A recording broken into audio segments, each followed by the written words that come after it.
What's up, friend? You probably have no idea who I am. I am Josh. I'm an audio engineer and I live in a van. I've been living in a van for almost 5 years now. In like a few weeks, it'll be 5 years living in a van. This van dream has been a 10-year dream. It was about 6 years before I got my first van that I wanted it for so long. Those 6 years I was telling everybody I knew that I was going to live in a van. No one understood it, of course. And I finally made it happen around 2020. And I think it might have been 2021. And the reason it was 2021, because 5 years. Math. So the reason I did it, like finally, after 6 years of dreaming, looking on Facebook Marketplace, looking on eBay, looking on Craigslist, I pulled the trigger and I did it.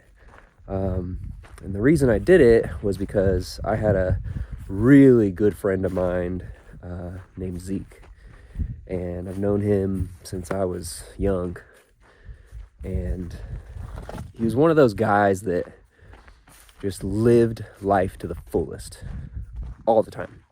Like I never understood how he could get so much done. Like it just seemed like he was running circles around our entire friend group all the time. He was always ahead, married, kids, awesome professional life. He had a great business that he was passionate about, that he built himself. He always said you can do anything. There's YouTube University. And I love that. And so anyway, he was one of those guys that I would go to and talk about like dreams, business ideas, and just to have a good time, you know? And this guy, anytime that I would say, like, we'll just use the van as an example. I'd be like, man, I found this van. It's going to be perfect. I really want to do it, but insert excuse here. But I don't know if I can actually make it happen, but my lease isn't up yet on my apartment, but finances, whatever. And he always gave the same exact response. He always said, like, basically, like, dude, that's an excuse. Like, drop the excuse. It doesn't matter. Like, just go do it. Like, who cares? Who cares? Just go do it. And at the time, I was like, oh, yeah, it's easy for you to say. You know, you've got this business you've built, you've got this family, you've got everything going for you. But what I didn't really realize at the time was that was kind of how he lived his life. If he wanted something, if he wanted to achieve something, if he was passionate about something, he basically went all in, like hard. He went hard. That was just his thing, you know? And I couldn't ever get to that place where I could just be confident enough just to make a move like that. It took me a lot of time thinking about it, processing it, all that stuff. So 6 years later, Zeke died. And it was hard. It was sudden, you know, he had a family with him. It was really, really tough. And I just remember getting that like shattering news, you know. It's just, I've had some family members die that I wasn't super close to. I've never had a friend like that I have been close to for so long. Just died. Just one day, just wasn't there. And as you do when someone really close in your life passes away, you know, you try to hold on to memories you have with them and try to go back and just see what your text conversations were. So I went back and I looked at my text conversations with Zeke. And the last thing that he had sent me was a van off of Facebook Marketplace. He just screenshotted it. And then in the markup, he just drew MHM, which at the time, we were all big rock climbers. We got into rock climbing together, and we're all from Missouri. We called ourselves the Missouri Hardmen. And so everything was MHM. It was kind of just like our group little fun joke thing, name, I guess you could say. And so he wrote in like colorful letters, I'll put it on here if I can find it, MHM. And I saw that and it just hit me because he sent me that van and it was so cheap, and I just had every excuse in the world to not get it, you know? And then when he died, it was kind of like, excuse my language, I don't cuss very often at all, but fuck it. Like, like, I need to do this. Like, I could die at any moment. And it was almost like I was hearing Zeke at the time just telling me, like, yes, dude, do it. Like, what are you waiting for? Like, make it happen. And so I basically switched my entire focus to getting a van and to, you know, living in a van and doing the whole thing. And so I found one in Colorado through a friend.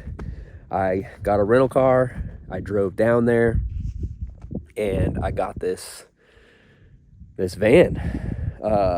That's a whole crazy story that I may share here. That was a wild experience getting that first van and all the stuff that it took to get there. But you know, it's funny because after I got that van, I was like, oh, okay, I'll probably live in it for 3 months, 6 months or something, and I'll probably get bored of it.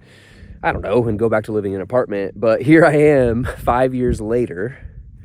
My now wife lives in the van with me. She's been in there almost a year. It's getting close to a year. And I got 2 dogs. She brought 2 cats, and we're traveling the U.S. right now, working remotely and getting to be in places like this. We're currently in Arizona in this like desert. It's been raining and storming and the ground's all muddy. But yeah, it's so funny because 5 years later and I have zero interest in stopping. I want more. It's like my perfect life for now, you know?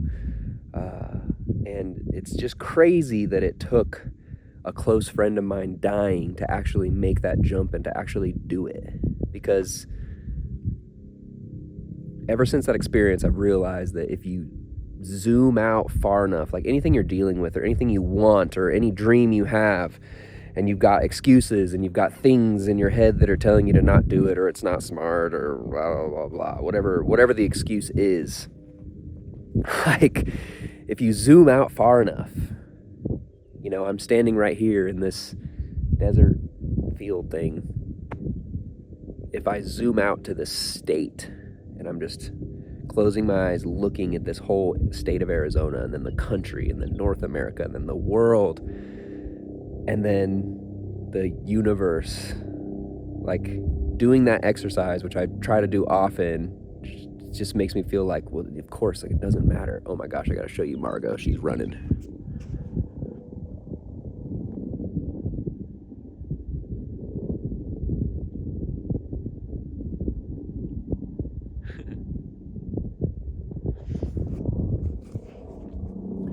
But doing that exercise and zooming out far enough, like you do that over and over and you start to realize like it doesn't matter, man. Like what's the worst that can happen? Okay, I want to buy a van and go and like live in it, you know.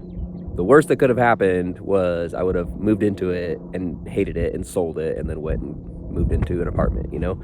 But I waited 6 years for what? For what?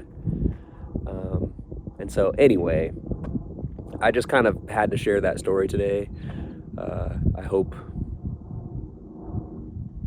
that it helps anyone in any way. And yeah, thanks for listening. And that was Margot, my sweet puppy. We go on hikes every single day. All right, wherever you are, whatever dream you have, go freaking do it. Fuck it. Go do it. You never know. Hi, sweet girl. All right, bye, friends.